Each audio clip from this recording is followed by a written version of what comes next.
About it. Joining me now, Hadley Heath Manning, Policy Director for the Independent Women's Forum. That's pretty tight timing, don't you think? I mean, it might be possible, maybe not likely. Right. There's only 12 days of Christmas in that particular song, so 12 working days isn't a lot to address all the priorities.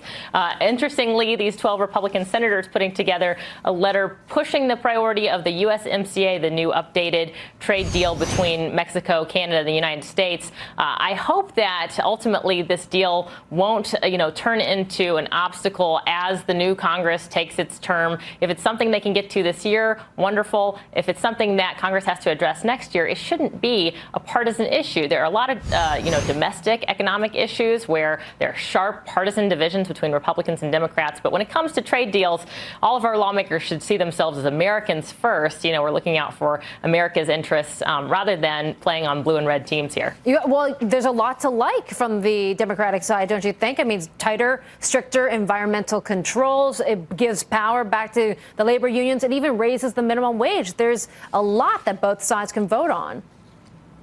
That's right. And even some of these senators signing on the letter, originating actually with Senator Pat Toomey, who's urged President Trump to change some of the provisions in the trade deal so that it's more friendly to free trade. I think it's going to be difficult to do that balancing act, to get, lawmakers on both sides of the aisle on board with this deal. But it's something that's worth doing ultimately because we want to have positive trade relations with Canada and Mexico. And importantly, this deal updates the previous deal, NAFTA, so that we now have better provisions in place for protection of intellectual property and digital trade provisions, sort of bringing it to the 21st century. Yeah. So ultimately, this is going to be one of many priorities that lawmakers are looking at in lame duck session, but a very important one. Yeah, OK. So, Hadley, I would say there's the 12 Republicans include a long list of high-profile senators. That includes Ted Cruz is on board, Mike Lee, Rob Portman. But, the rest of the Republicans would probably argue, look, we have other issues to worry about, like funding the government past December the 7th and also the farm bill to negotiate as well.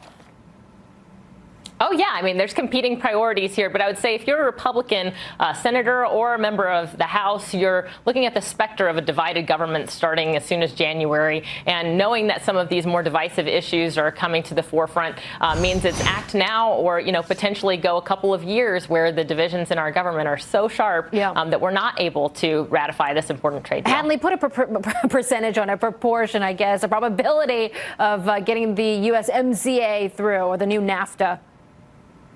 I would hope that it would be above 50%. We've got to, above 50? refocus. Is that optimistic? Yeah.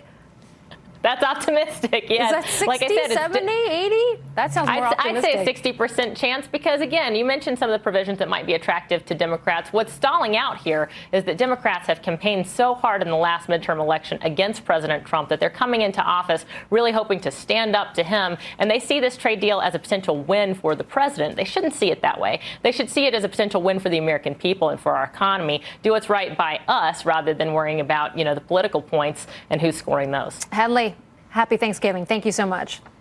Thank you.